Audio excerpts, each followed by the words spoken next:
Hey guys, we've been working like crazy today, so I didn't have a chance to do my video until the store is closed. Up here, everything is the same. I don't think any of this is different than the last time I made a video. Big pile down here.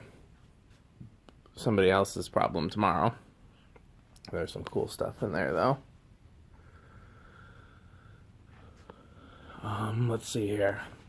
A lot of things sold. A couple of cool things got scrapped because they were missing or broken pieces. This marble thing came in today. Two of these Georgians came in today, but one of them had a broken pull chain, so I scrapped it. These are still here. Two more of these Incons got put out. I think it's the last two. That got put out today. That got put out today. That's still here. Surprisingly, that black fan's still here. These got put out on Friday. These two Windwards or whatever they are. Universal's still here.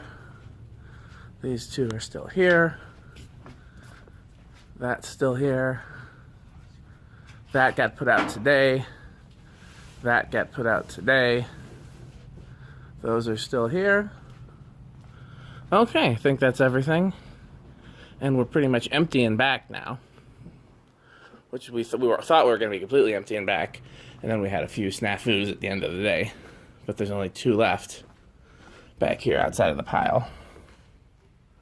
So, there's the pile. Okay. Thanks for watching.